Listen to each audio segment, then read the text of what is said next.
ರೈತರಿಗೆ ಕಿರುಕುಳ ನೀಡುತ್ತಿರುವ ಮೆಸ್ಕಾಂ ಅಧಿಕಾರಿಗಳ ವಿರುದ್ಧ ಶಿವಮೊಗ್ಗ ಜಿಲ್ಲೆಯ ರೈತ ಎಚ್ ಗಣಪತಿಯಪ್ಪ ಸ್ಥಾಪಿತ ರೈತ ಸಂಘದ ಆಶ್ರಯದಲ್ಲಿ ಅನೇಕ ರೈತರು ಸಾಗರ ಉಪವಿಭಾಗೀಯ ಮೆಸ್ಕಾಂ ಕಚೇರಿಗೆ ಮುತ್ತಿಗೆ ಹಾಕಿ ಪ್ರತಿಭಟನೆ ನಡೆಸಿದರು.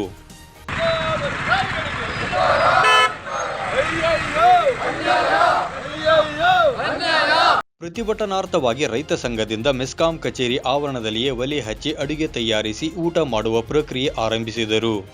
ಅಲ್ಲದೆ ಮೆಸ್ಕಾಂ ಅಧಿಕಾರಿಗಳಿಗೆ ಫಲ ತಾಂಬೂಲ ಸಮೇತ ಮಂಗಳವಾದ್ಯ ಸಮೇತ ರೈತ ಮುಖಂಡರು ಮೆರವಣಿಗೆಯಲ್ಲಿ ಬಂದು ಮನವಿ ಅರ್ಪಿಸಿ ರೈತ ಪರ ಗ್ರಾಹಕ ಪರವಾಗಿ ಸ್ಪಂದಿಸುವಂತೆ ಗುಣಮಟ್ಟದ ವಿದ್ಯುತ್ ಸರಬರಾಜು ಮಾಡುವಂತೆ ಆಗ್ರಹಿಸಿದರು.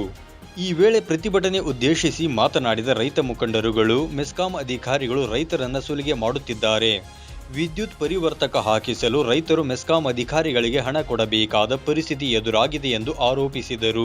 ಮೆಸ್ಕಾಂನ ವಿದ್ಯುತ್ ಗುತ್ತಿಗೆದಾರರೇ ಮೆಸ್ಕಾಂ ಅಧಿಕಾರಿಗಳಿಗೆ ರೈತರಿಂದ ಹಣ ವಸೂಲಿ ಮಾಡಿಕೊಡುವ ಏಜೆಂಟರಾಗಿದ್ದಾರೆ ಎಂದು ಆರೋಪಿಸಿದ ಅವರು, ದುಡಿಯುವವರು ನಾವು, ಮೆಸ್ಕಾಂ ಅಧಿಕಾರಿಗಳ ಲಂಚದ ದಾಹ ತೀರಿಸಬೇಕಾದಂತಹ ಸ್ಥಿತಿ ನಿರ್ಮಾಣವಾಗಿದೆ. ರೈತ ವಿರೋಧಿ ಅಧಿಕಾರಿಗಳ ನಡೆ ಬದಲಾವಣೆಯಾಗದಿದ್ದರೆ ಹಗಲು ರಾತ್ರಿ ಧರಣಿ ನಡೆಸುತ್ತೇವೆ ಎಂದು ಇದೇ ವೇಳೆ ಅವರು ಎಚ್ಚರಿಸಿದರು. ನಮಸ್ತೆ.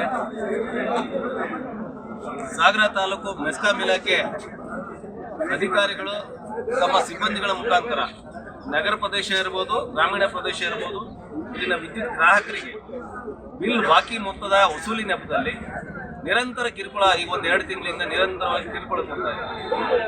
ಬಹುಶಃ ನಾನು ಈ ವಿಚಾರದಲ್ಲಿ ಅಧಿಕಾರಿಗಳಿಗೆ ಮಾತಾಡಿದಾಗ ₹100 ಬಾಕಿ ಇದ್ರೂ ಕೂಡ ನಾವು ಡಿಸ್ಕನೆಕ್ಟ್ ಮಾಡ್ತೀವಿ ಅನ್ನೋ ಒಂದು ದುರಂಕಾರದ ಉತ್ತರವನ್ನು ಆದರೆ ಡಿಸ್ಕನೆಕ್ಟ್ ಮಾಡಿದ ನಂತರದಲ್ಲಿ ವಿದ್ಯುತ್ ಬಿಲ್ ಪಾವತಿ ಮಾಡಿದ 1 ವಾರ ಆದರೂ ಕೂಡ ಅದನ್ನ ಸಂಪರ್ಕ ಕೊಡ್ತಾ ಇಲ್ಲ. ನಿರಂತರವಾಗಿ ಇವರಿಗೆ ಇವತ್ತು ಮನವಿ ಮಾಡ್ಕೊ ಬಂದ್ರು ಕೂಡ ಹಲವಾರು ಲೋಪದೋಷಗಳು. ಆಮೇಲೆ ನಮಗೆ ನಿರಂತರವಾಗಿ ಗುಣಮಟ್ಟದ ವಿದ್ಯುತ್ ಬೇಕು ಅಂತ ಹೇಳಿ ಬೇಡಿಕೆ ಇಟ್ಟಿದ್ದೀವಿ.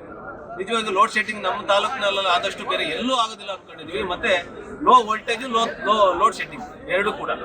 ಮತ್ತೆ ರೈತರಿಗೆ ಸರಿಯಾದ ಸಮಯಕ್ಕೆ ಟಿಸಿ ಕೊಡೋದಿಲ್ಲ.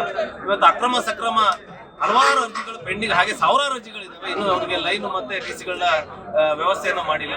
ಎಲ್ಲ ಬೇಡಿಕೆಗಳು ಈಡೇರುವವರೆಗೂ ಕೂಡ ನಿರಂತರ ಹೋರಾಟದಲ್ಲಿ ನಾವು ಭಾಗಿಯಾಗ್ತೇವೆ. ಪ್ರತಿಭಟನೆಯಲ್ಲಿ ರಮೇಶ್ ಕೆಳದಿ, ಡಾಕ್ಟರ್ ರಾಮಚಂದ್ರ ಮನೆಘಟ್ಟ, ಹೊಯ್ಸಳ ಗಣಪತಪ್ಪ, ಶಿವಕುಮಾರ್ ಗೌಡ, ಶಿವಣ್ಣ ಆಚಾರ್, ಹೇಮಂತ್ ಹೆಗಡೆ, ವೆಂಕಟರಮಣ ಭಟ್, ಕುಮಾರ್ ಗೌಡ ಮೊದಲಾದವರು ಉಪಸ್ಥಿತರಿದ್ದರು.